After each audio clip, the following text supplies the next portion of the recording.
سعيدا عش بفخر في الحياة لا تبالي فالمعالي بالتحدي لا سواه كن سعيدا.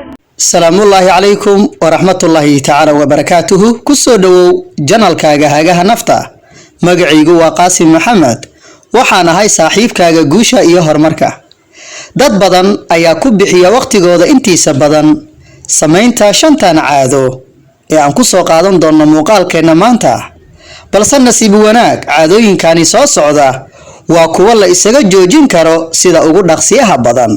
balse waa qofka laga helo hamiga sare ee doonaya inuu noloshiisa qaabeeyo uuna ka dhigo mid u korta si joogto ah. qofka leh rabitaanka xoogan waa qof aan marnaba la gaari karin. waa qof ka adag naftiisa kuna haga wadooyinka ay uga muuqdaan nolosha uu rabo inuu ku noolaado iyo qofka uu doonayo inuu noqdo. haddii aad doonayso inaad noloshaada ka dhigto nolol qurux badan, haddaba ka fogow inaad samayso caadooyinkani soo socda si aysan dib ugu dhigin horu socodka noloshaada. marnaba ha u ogolaan nafsadaada in ay maamulaan oo ay kontaroolaan shay raqiis ah sida wax tagay. ha u ogolaan nafsadaada inay maamulaan xaaladihii kugu adkaa ee ku soo maray, kaana mashquuliyaan waqti xaadirkan iyo mustaqbalka soo socda. wax kasta oo dhacay ogolow inay dhaceen oo aan waxba laga qaban karin. aad ayay muhiim u tahay inaad nafsadaada ku qanciso wixii tagay inay marnaba dib u soo laabanayn oo aan waxba laga qaban karin. ka fogow ku dheganaanta waxyaabihii tagay sababtoo ah waxay ka mashquulinaysaa waxa soo socda.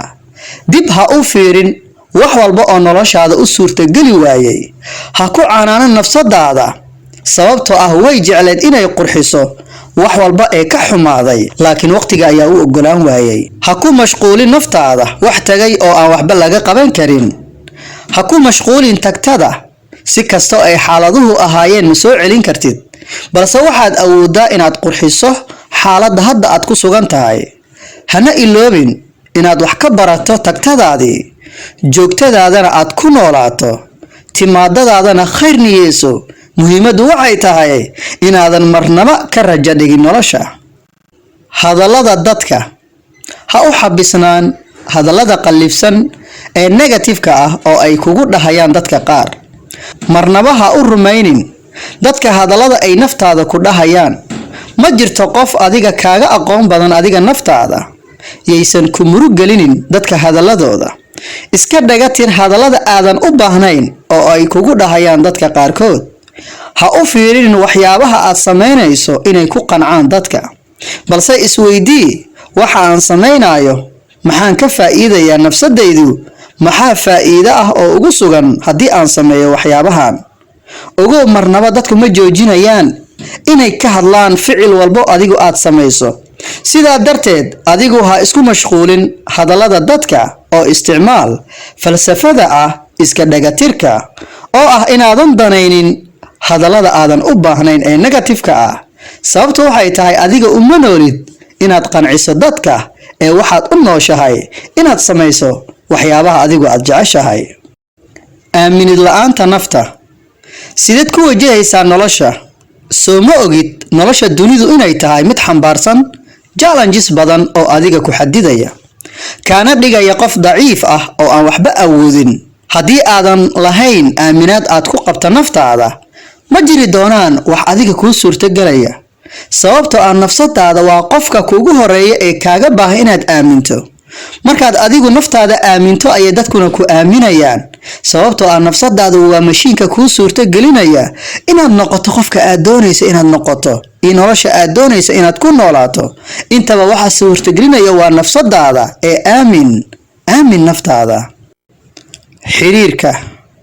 xiriirka aad la leedahay bulshada, waalidkaaga, walaalahaaga, saaxiibadaada, gacalisadaada ama gacaliyahaaga haddii uusan wanaagsanayn oo aad dareemayso inuu nusqaamay, ha ka fikirin siduu noqon doono mustaqbalka ee kaliya adiga dhankaaga ka xooji oo ka wanaaji oo ka qurxi. sababtoo ah xiriirada qaar marka ay burburaan waxay caqabad ku noqonayaan hanaanka aad u nooshahay maadaama noloshu ay ku dhisan tahay xiriir inaad la yeelato bulsho kale, balse xiriirka ugu caqabadaha badan ee qaarkeen hilmaansiiya muhiimadda nafsadooda ayaa ah midka lamaanaha. hadhihin ma rabo wax xiriir ah inaan la sameeyo qof bini'aadan ah maadaama uu i dhaawacay qofkii hore aan u aaminay. maya hadhihin sidaas, taasi kuma wanaagsana. nolosha sideedaba waxaa ku soo maraya laba qofood, qof adiga garta qiimahaaga oo kula qaybsada nolosha aad mudan tahay, ilaaliya dareemahaaga, ilaaliya oo ku farxa guushaada iyo habdhaqankaaga, iyo qofku bara waxa uu yahay samirka iyo dulqaadka iyo sida loo wanaajiyo qof qaldan oo negative ah. kaliya waa intaas dadka xiriiradooda. sidaa darteed adigu marnaba ku noqon caqabad xiriirka aad la leedahay bulshada ama dadka adiga ka agdhow. muhiimaddu waxay tahay mar walba adigu inaad ahaato qof toosiya oo dhinac walba ka qabta xiriirka.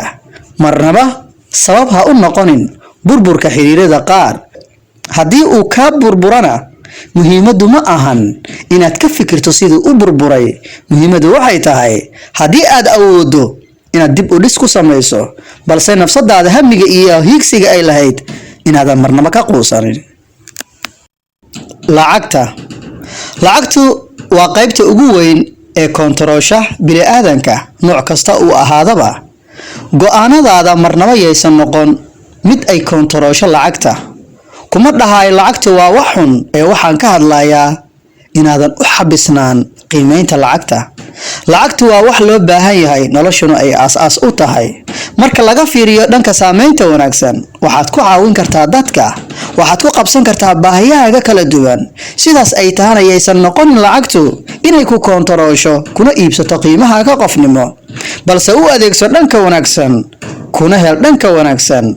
muhiimaddu waa inaysan ku koontaroolin oo adigu iyadu aad koontaroosho. ugu dambeyn, ka fogow inay noloshaada koontaroolaan sheeyo raqiis ah. hamigaaga ha ka weynaado buuraha, dhaqankaagana ha ka qurux badnaado dayaxa. muhiimaddu waa inaad ku noolaato nolol macno leh oo adigu ku farxad gelinaysa mar walba. waxaan rajeynayaa inaad ka hesho muuqaalkan. isku day inaadan naga bakhaylin subscribe, kadibna furo gambaleelka, muuqaalkana ku qabo like oo noo muuji dhiirigelintaada. commentigana inoogu reeb waxyaabaha ka dhex guuxaya maskaxdaada. weligaana xusuusnow inaad tahay qof qiimo badan, yaysan ku koontaroolin waxyaabaha aan ku soo qaadanay muuqaalkeena maanta. inta aan goordhow ku kulmi doono muuqaalada soo socda, waxaan ku leeyahay aad ayaad ugu mahadsan tahay daawashada muuqaalkan. mahadsanid. كن سعيدا كن فريدا عش بفخر في الحياة لا تبالي فالمعالي بالتحدي لا سواه كن سعيدا كن فريدا عش بفخر في